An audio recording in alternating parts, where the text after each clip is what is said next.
is the Friday night. I am Neil Atkinson and we are in the Red Line with our friends at Erdinger. Happy New Year to you, by the way, and Happy New Year to everyone at Erdinger and in the Red Line and anywhere in the Liverpool district at the minute. It's busy, by the way, town. It's really oddly busy on the walk up. I thought, town will be quiet. It's the 2nd of January and it's absolutely rammed. Anyway, I've got Emilia Bona, I've got John Gibbons, I've got Mo Stewart. Town's busy. It is, yeah. I walked through Liverpool 1. Loretta's was busy. I could go as far to take even as a sort of walk through, and then went down. People going to the cinema. People just enjoying themselves. Nice for them, isn't it? No, yeah. We're here working. Nice. Working away. January 2nd is a working day for all the rest of us. I'm very annoyed it's not Monday, and at various points throughout today I've just felt very, very annoyed. It feels like it should be a Monday. Would you like that every year? Yeah, the new year, the 1st of January should start on a Monday. They should just do something with the clocks to make sure that happens. Because honestly, everyone knows January 1st resolutions don't count. Then if the 2nd is on a Thursday, they still don't count. So I think we're getting into the 4th or 5th year before it's a new year, Amy. It's one of the many ways that Scotland is better. They just 2nd of Jan, bank holiday. Lash an old firm on. Yeah. Get on us. Yeah, we'll just and no one's who's going in Friday. No, absolutely not this year. No, we're not messing around. We're not going to go down that route. We are here though, Mo. Yeah. And because we are here, we are going to talk about Trent Alexander-Arnold. And the contract situation that there is a minor contradiction, and this is where I do wonder about what Real Madrid appear to have chosen to do, which is that the player himself has said he wants it all to be sorted out quietly. Yes. And this is not quiet. No. And I do wonder whether or not at some point he begins to think, I just sort of wanted to be able to come to a conclusion on my own time, and a lot of this is not my own time anymore. Well, I was thinking that as well. Like, I mean, he's been very, very strict in that whole line of thinking, as in, I'm not going to do this out in public, I'm just going to play my football, I'm not going to turn this into a circus. Unfortunately, it's literally a circus that he's trying or allegedly wanting to join. It is the circus, the biggest circus there is. That's one of the reasons why you can make an argument for him wanting to go and do it. There's a celebrity footballer vibe that goes on at Real Madrid that Liverpool just don't have. No. Liverpool have hugely famous players, but the idea of, I could see why if you wanted to, for instance, be able to go and make yourself be a big star in Hollywood, you end up sort of doing something where you're at some point at someone like Real Madrid and going from there. But that's what they are. That's what they bring. That's what the whole thing is. You can't sort of have it both ways, or maybe you can. Maybe that's what he's been trying. But that, I can see why you choose that over Liverpool if you wanted to have a certain type of fame. If that was important to you, then yes. I think the idea that he couldn't do all that stuff with Liverpool, I don't know. I mean, to be honest, I've seen his face like blown up massively all over the city for the last 4 or 5 years. Yeah. So it's not like he's not doing anything while he's here. It is a different level, you have to understand. There's a certain global cachet that comes with playing for Real Madrid. Although Mo Salah's been on the front cover of Time magazine and has murals in New York City. Yeah, exactly. So, like I say, it's not impossible to do that stuff here. It's just easier and more obvious to do it there. And if those things are important, then fair enough. But I do think that the idea, that if there is an idea in his mind that he could just say nothing, get to like May 25th and be like, all right, lads, I'll see you later. Like, he is living in a dream world. That was never, ever going to happen. So for this now to come out here, it's now putting more of a spotlight on him. Now, Real Madrid have basically forced his hand into now having to come out and either not say something, but he's going to have to make his intentions clear, because the one thing that he doesn't want to do, and when I was taking it from him not wanting to make this a sideshow, it's because he didn't want to distract from the team. Now, if he says nothing, then that is in itself distraction. Do you know what's going to happen on Sunday? If he plays in 8 out of 10 games, Sky will give him man of the match. Oh God, you know they will. Like he only has to. He basically needs to tie his shoes. Paul Gakpo scored a hat-trick. No chance. I'm just envisioning him now scoring a goal and just having the weirdest goal celebration ever, because he's just like, you know, like Larry David was just a bit like, oh, what do we do with because he knows he's going to have to do it, and he can't no comment his way through it. So he's going to have to put his cards on the table one way or another. Like, I think most of us from the outside would have hoped that there'd have been some conclusion to this from a Liverpool perspective by now. That would have been plan A for all of us, that we could have got it done. But we all know that this stuff is also quite complicated. And I keep saying this, and I'll say it till I'm blue in the face. If it was just him, it would have been done. If it was just Salah, it would have been done. If it was just Virgil, it would have been done. But the fact that all three of them are there, and unfortunately, you can't just all throw them in a room, put an Erdinger in front of them and say, look, we're all friends here. Let's just smash it out. And they can try. Apparently that hasn't happened. So we're here. It's difficult to get the calendars to work. I mean, that's the nature of it. Amelia, it is in danger of just becoming a little bit of a saga. I will not accept the idea that it's going to become some sort of mass distraction, because it just hasn't been to date. This Liverpool side have cracked on. But it's the sort of thing that you just, it's one of those really where you're just sort of checking your phone thinking, oh, there's going to be something else in a minute. And that is a bit of a shame when the team are playing ever so well. Yeah, it's a distraction for us, not for them. I think it's like the feeling that you've forgotten your keys that's constantly in the back of your mind, that you're enjoying all of this and having a wonderful time, but there's a little bit of you going, did I leave the cooker on? And it's it's like going out when you've got children, isn't it? That's never fully off. You can't entirely enjoy it. If you have one more drink, look after the kids in the morning. It's going to hurt even more. Yeah, I think that I agree, they are not distractible as a side, and if it was going to be the case, it would have been something that would have felt apparent. If it was having a massive impact on team morale, and if it was kind of changing the way things felt, I think we would have had some sense of that so far. I don't think that it will distract from anything really until it reaches whatever conclusion it does, but it's a distraction for us, and I think it's hard because there's the question of how Liverpool approach it, and then the question of how Trent approaches it, and I don't think he can do right for doing wrong, because if you just come out and make a statement about what you do or don't want either way, I think you'd be criticised for that, about it being the way that you're not meant to approach these things, about it being a distraction, about trying to put yourself in a spotlight. And then if you try and maintain some sort of a silence, you do lally, and it's completely unreasonable to expect that you could do that. And I suppose it also leaves us feeling that we're entitled to a part of you, or that we're entitled to some sort of an answer that you should be giving us. You should be laying bare what you want. And I think there's no right move for him from our point of view. I just find the whole thing deeply upsetting. How are you getting on with it? Yeah, I think you're quite, let's just let it crack on a little bit still somehow, trying to find some sort of way where it washes a little bit. Is that fair? Yeah, I think January 1st was looming a little bit, and then it came, and then like a lot of things that loom, you were like, oh, actually, what was the sort of what was the big deal? Because, they were never really good at suddenly being out leaving any of them sort of on the 1st of Jan. So I think you can get hung up on dates, you can get hung up on lots of things really, but like Mo says, it is difficult, and there's only so much information that we know. I don't know what contracts they've been offered. I don't know what conversations are going on behind closed doors. I don't know how worried they are, both in terms of are they worried that they're leaving, and that's who they worried about, why. Is it a case of actually they've got this grand plan if they do sort of leave, and so they're sort of quite relaxed? It's hard to put your trust in people, because Richard Hughes, we don't know him at all. He's done sort of a couple of things. He's got a reasonable track record in football, don't get me wrong, but nothing sort of too much at Liverpool. Michael Edwards has obviously got a bit more, in there, but you don't know how they're sort of feeling about the whole thing, maybe behind closed doors they're like got the red alarm light on, and it's like, it's shit, what the fuck, do you know what I mean? But you sort of doubt it. You don't get that vibe. You don't get that vibe. You don't get the vibe from the manager at all. He just turns up every week and has a lovely time with Mo, and you think, I think if you offered one of them to stay next year, he'd pick Mo Stewart. That's the situation I'm not sure that's on the table. And so, I mean, you'd be the easiest to source. Yeah. Hey, don't undersell me. Well, but that's been a bit how they feel, probably, though, isn't it? Jokes aside, there's a little bit of like, how much do you want to come out and sort of, give away?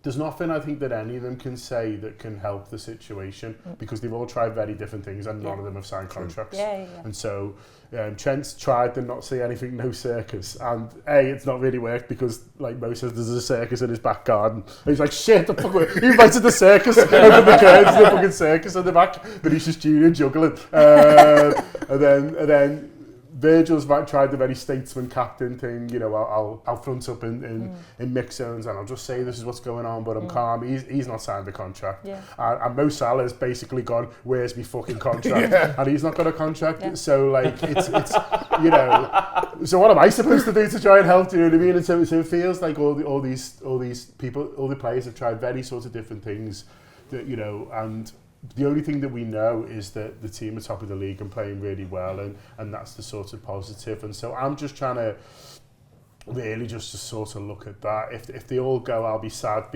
mainly because I'm emotionally attached to them. And it'll be a lot to do in the summer if two of them go. I think if one of them go, then I think you're still looking at a normal amount to do in the summer. I think if two of them go, then you're looking at a lot because presumably they would want to kick on sort of anyway. So that worries me because they didn't do a great job last summer in terms of recruitment. But like. But the top of the league. They are top of the league and the top. And when people want me to be really angry with the owners and with the not just the owners but the people running the football club, I just sort of look at everything football-y and think, well, they must be doing something right. Yeah. Like we're literally better than everyone else. Everyone. Go and find me someone who we're not better than at the moment, including Real Madrid, by the way, Trent. Yeah. And so I just think, well, they must all be doing something right. So we shall see. Can you get angry with the players?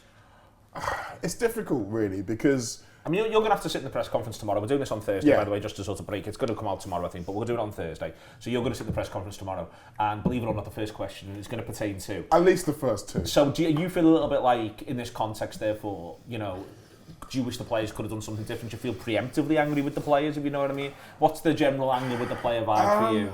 I think anger is probably not the right word. I think, because I understand to a certain extent how it got to this. I think frustration, the fact that we aren't able to just talk about how amazing we are playing football. And the idea that the moment the result doesn't go right, whether it is or it isn't, this becomes a distraction, and people are allowed to build that narrative of, oh, now this is becoming a problem. The only thing that can stop us winning the league is us shooting ourselves in the foot. I don't want any of that. In terms of anger towards the players, like, I mean, Salah and Van Dijk, reading between the lines, have pretty much made it clear that they do want to stay. So being angry with them doesn't really make sense. Trent is a slightly different case, but I think what we need to do, and what everyone really struggles to do, is to separate business from emotion. Because we are emotional people, because we love our football club, and we don't believe that there is anything better than playing for our football club and winning trophies. However, if you take it outside of the football club thing and put it into work, like, I mean, if, for example, Real Madrid TV wanted to pay me a lot of money to go over there and do this for them, I'd probably go in. Like, I'd still support Liverpool from afar. Look, I mean, within reason. But I think we have to understand that there is a human element to this. But isn't that, for me, what I think, where you're saying people struggle to separate, just to sort of round this off before we do talk about the stuff that happens on the grass. For me, though, I think there's being emotional about what happens on the grass, which to me is the best bit. Yeah. It's the bit that you want, the bit around the highs and the lows of that. Separate to being emotional around what you can call the business that leads to what happens on the grass. And I'm almost all right with, I understand why people are emotional about that, and that's, I still think that is literally part of work, is emotion. If you're lucky to have a job that you love, part of that action, and so I'd like to think the three football players all love the job that they have. Yeah. I think there's no getting away from that. So that's in there as well, and then within that, I'd like to think Richard Hughes enjoys his job. I'd like to think, etc., etc.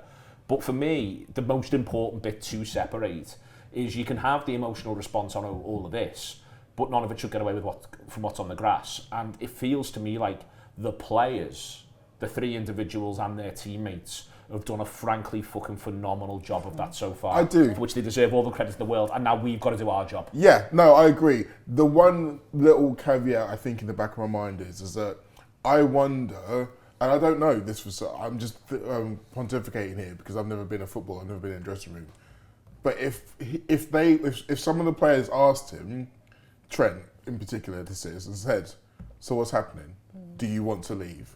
And if he, in a private moment, says to them, well, actually, yeah.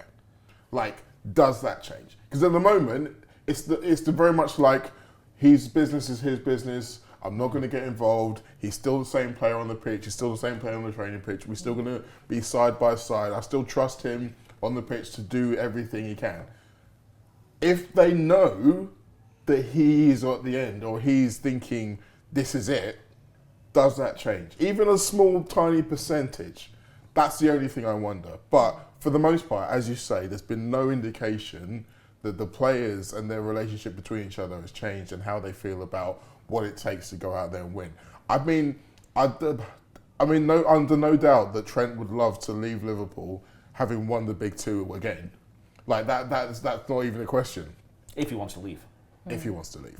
But if he does want to leave, and everyone knows he wants to leave, and there are circumstances within games where things aren't going right, does that start to change? I hope not, but again, we are all humans, so it's a possibility. Okay, we are in the Red Lion. We are with Erdinger. It is a pleasure, and we're going to get on to what matters, what's on the grass, and beating Manchester United back in a second. And Erdinger, please.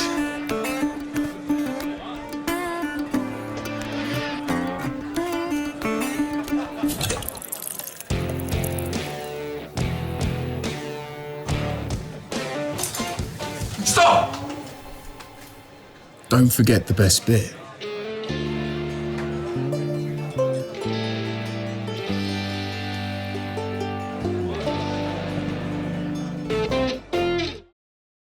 We are in the Red Line. It is with Erdinger. It is a pleasure on this first Friday of the year, although it is Thursday for us, as discussed before. So the manager hasn't done his press conference, and that's the key detail here.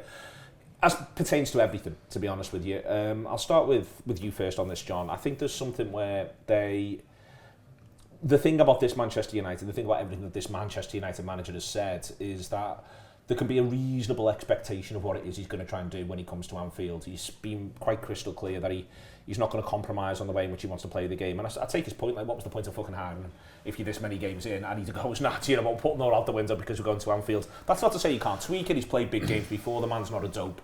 But I think that there will be a feeling amongst Liverpool coaching staff and Liverpool players that because they can have a reasonable expectation of what to do, they can build a pretty good plan to deal with it. Yeah, he's in a difficult situation, the manager, for a variety of reasons. But, you know, it is very early in his reign, and I think he'll probably feel that if I go to Anfield and just say, right, I'm playing 4 at the back and 4-5-1 and I'm going to, you know, completely go against everything I've done. Well, what if it fucking works? Do you know what I mean? Like, what's his proof then? Do you know what I mean? Like, yeah, so he's in a bit of a tricky one. And if it doesn't, then the players are just looking at him going, like, this fella's just making it up a little bit. And so he sort of has to stick with what he's come in to do, like you say, Neil, and that feels like it's going to play a little bit into Liverpool's hands. What I would say is I just spoke to Jay Motti for pretty-much warm-up, and he said, well, you know, when we were going into the Man City game, everyone was like, we need to change, and he didn't, and he won there, but Man City have obviously been struggling, and they did, you know, United hung in there, and then got the sort of, you know, the goals at the end, and it was a bit of a sort of a smash and grab. With Liverpool, you just fancy them if they're on top for that long to score more than one goal because of the way that we're scoring at the moment, because of the firepower. And so I think although that City game is a little bit of a warning for Liverpool, that listen, things can happen when, you know, if you don't take your chances and you've got decent players on the opposition who can hurt you. At the same time, it just feels like Liverpool will get a lot of space. It just feels like Liverpool will get a lot of joy. It just feels like, you know, there's ways that we'll be able to hurt them when we are on top because of the range of options that the manager's got at the moment. And so we're right to be really confident going into the game. Emilia, obviously been a tough start for the new manager. Manchester United, no Christmas bonus. That was no hampers, no fun, no joy. Turkeys. No turkeys, no fun, no joy. That's happened to him. But I think that it is still Liverpool versus Manchester United. Yeah. And the thing I'm expecting from United is they weren't very physically involved in that game against Newcastle. We've seen in the past they've come to Anfield, loads of big tackles, loads of blocks, loads of Harry Maguire. I'm expecting still to get all of that, no matter what shape they play, they're still going to throw the bodies in. Yeah, that said, I think this is the most confident I've felt about Manchester United fixture in a very long time, which seems silly because we've had some incredible results over in recent times, but I feel much more confident. I understand what you're saying, that like I don't think they'll change what they're doing because it's so early on and I guess they're trying to work things out or prove that it could or couldn't work, but it doesn't seem to be working so far, and I think they seem just as disjointed and just rubbish as they did before. So there's been no new manager bounce to speak of other than the City thing, which I think is an anomaly and is more to do with City than it is to do with them. and is more to do with that fixture and just the timing of anything than it is to do with them. I feel really, really confident. I think you're right, there'll still be the hallmarks of it being this fixture at Anfield, but I'm actually very excited. Like, I've not watched loads of them since that City game, but nothing that I've seen back on kind of Match of the Day or on clips has made me think, oh God, we've got anything to worry about here at all. That is the oddity of it, really. If I'm being really honest, Mo, and I'll say it on camera, I'm worried that one or two of these head cases are going to let a terrible tackle in. I've got my eyes big time on the jockey. That there's going to be an absolute stinker at some point, and one of our players is going to get hurt, because they were so bullied by Newcastle first half, and I actually think second half they come out and they do lash a couple in, almost like the manager said, that can't happen again, come on, we've got to start winning our battles. And that's almost the worst thing that can happen sometimes for a team to go in and get that sort of half-time team talk, because the opposite happens, and that's where things can get a little bit dangerous. That is, and it's a mad thing to say going into this fixture, that is almost like my number one concern, which makes me think I'm not concerned enough. Is there a way you can concern me? I'm not sure I should, even if I could. Okay. I think you're right to say that kind of petulant kind of, well, we need to be showing some kind of passion at the very least, is an issue. Because if you have to kind of consider as well the way that their last game ended, the absolute toxicity of the situation in that Newcastle game. Xerxes getting pulled off after half an hour and half the crowd cheering, and then the other half getting on that half of the crowd for cheering. And on all of that kind of, we don't our own, all of that kind of stuff. They're going to be free from that to a certain extent. Yeah, the away game obviously helps them. Yeah. So they're going to be like, okay, well, you haven't got that big boulder of pressure on top of you. Like, most people are expecting us to lose this game, so if we lose this game, fair enough. And even if we get beat 3-0, it's not 7-0. So there's an element to that where they're like, okay, well, what's the worst that can happen? However, I still think they're foolish to go that way, because the worst that can happen is that Liverpool think, okay, we're going to absolutely show you. Because the other thing that happened last season is that Liverpool failed to put away a poor Manchester United team on multiple occasions. Yeah. And you know that those are the conversations that have been happening at Kirby in the last few days. It's like, don't let them go. We're not letting them get away with it this time. Absolute foot on necks all game, 0 to 90. So how they deal with that is going to be interesting. But I think you're talking about, we know what tactics are going to do. That's true. There's a big difference between the personnel, though. Because like you mentioned Martinez, there's a difference between De Ligt and Euro, and then a Martinez and a Maguire. A massive difference between a Casemiro and Eriksen, and then a Nugati and a Mainu. And there's obviously the whole Rashford thing.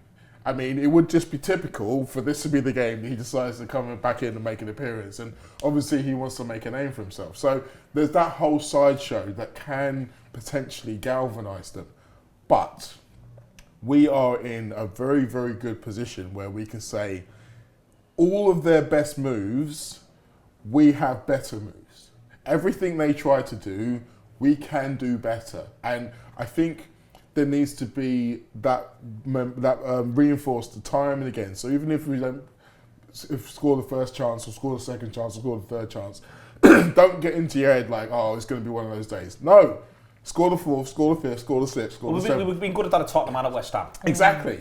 So this shouldn't change. And just because it's Man United, all of our own neuroses doesn't matter to them lot. They need to go out there on the pitch and just see 11 bodies in probably white shirts and just steamroll over them. I don't think he's going to make many changes. I think it'll only be the one enforced one at the back. I'm not really expecting him to. It might surprise me. Jota might start, might get chucked in. I just sort of can't see him doing much. Yeah, be surprised if he starts Jota for this one. Apparently, I mean, they seem to have all had a few days off, haven't they? So they've gone and relaxed a little bit, which I think is a positive thing, because there's not going to be many opportunities between now and the end of May to do that, we hope. And so, taking the opportunity when he can. But I think what it does mean is that he's not necessarily, if Jota had a full week flying in training, then maybe you'd sort of be having a decision to make. But they've not been there. They've been on a break, had a nice New Year with family and stuff like that. And so you think when there is that gap and it's just a couple of days training before, it's okay, well, we go again type thing. And so I think I think up front he'll go for the three who are playing and scoring and playing really well, and that makes sense. And then you've got the options off the bench. The midfield one's interesting, isn't it? Because he can pick Szoboszlai in this. Does he, or does he go for Jones, McAllister, and Gravenberch again? I think there must be the temptation, I think, to pick Szoboszlai because he's had a good month and he played well at Old Trafford against them. Yeah, he did. Yeah, and he's got the sort of the physicality. But the nice thing about Liverpool is what Mo just said, is that you feel we've got sort of good options everywhere, really. And so you in midfield there, you're picking between players who are in form rather than, from a Man United point of view, they're like, fucking hell, what 11 could we sort of put on here that's going to be the semblance of the team. For us, we'd all have, might have a choice about who we go for out of them for the three, but if he picks the other one, you won't be sort of too bothered. You're not seeing the team sheets and going, I can't believe he's done that. Exactly. And even up top, if he does start Johnson out of nowhere, we're like, fucking hell, up the red, you know what I mean? Darwin Núñez has scored goals against them, in that sort of 7-0, and so they won't necessarily, want to be playing against him either, and so we're in a nice position, and if there is, players that we can use sort of off the bench to have an impact, he will as well. So, yeah, I think he'll go more. The only one is Szoboszlai I can see coming in, but whatever he does, I feel confidence. Obviously, you just mentioned the press conference there. We don't know about the defensive injuries and sorts of situations, but listen, Quansah, if he comes in, it's a big game for him to show what he's got. Big game for him to show what he's got. Yeah, no, I agree more or less the same. I obviously didn't think that Núñez would start, but then when you said his name, I thought, God, won't that be exciting? if we're 4-0 up and then Darwin comes on and you're going, fantastic, it'll be 7 again. I just would like to see, if all is well and under control and it's a really dominant performance, I would like to see some Darwin Núñez just doing madness. Sure, but I think other than that, unchanged. It's a nice position to be in, isn't it? That there's no real team sheet I can feasibly see where I'd go, oh, blimmin' heck, what's he doing there? It would be more a case of, all right, interesting, we'll see how that looks. Like, it's nice to think of the only reason for rotation being because he wants to try something slightly different rather than it being forced because of injuries. Núñez, Gakpo, have both got the 4 yellows. Yes. I wonder if that might come into his thinking. That's why he gets Gakpo off. Gravenberch on the 4 yellows as well. I think there's no way Gravenberch doesn't start. No. So let's be clear, but I do wonder whether or not if Jota has shown something in training, he might just think to himself, his discretion, the better part of Valeria, because if they do get booked in the game, it's Forest they miss. They don't miss either of the domestic cup games, and I think he would probably like to have his full gamut of options for Forest. I mean, let's face it, Forest is a bigger game here. Tough game. Yeah, and I mean, I'm kind of partly saying that trolling Man United, but the fact is that it's literally true. They are in the ones in the top 4. Manchester United are 14th, they're below West Ham. Yeah, so you can look at it and say that that's the game that we need to win. Well, no, we need to win both of them, but that's going to be a harder one to win. So you can say that, but I think, touch metal, we have been quite good so far this season at playing on the knife edge when it comes to yellow cards, because I think there's been quite a few of them. Gravenberch's been on 4 for ages. McAllister, I remember when he was a risk for Real Madrid, it was a similar situation where he was able to navigate his way through it. So perhaps he might not necessarily think about it from the start. Again, if it's 3-0 on 65, then I wouldn't be surprised at all to see him make the same changes. But we'll take any win, Mo. Let's not get carried away. The two of you got what I'm deeming carried away now. also, I want to make the point that if Crystal Palace beat Chelsea, which I think they will, they go with Manchester United, and United kick the game off in 15th. Okay, that's correct. But that's even more reason for us to not be scared of the team. Yeah, I agree. Yeah. And so I think at Anfield. Yes. So if it sounds like I'm getting carried away, that's based on the evidence that they've put in front of us over the last 18 games. It's not me saying, oh, Liverpool should be doing X, Y, and Z, because Liverpool literally have been doing X, Y, and Z to everybody. And Manchester United are not anywhere near the top of that. So again, I think we've gone into big games with our rivals where we've been good and they haven't been good, and we've given them a healthy amount of respect because we are all fearful of what can happen because we're thinking about the worst. We can do that, it's fine. They shouldn't do that because they are playing the 14th/15th best team in the league and we are the 1st/1st best team in the league. And we need to remember that. There we are. It's been Erdinger, it's been Friday night. Mo Stewart wants absolutely no respect given towards Manchester United. It's quite the attitude to have to the home of the Chop House. And yes, we will make the best of it. It's been a pleasure with Erdinger. It has been a pleasure in the Red Line. Town's bouncing. Don't ask me why. See you later on.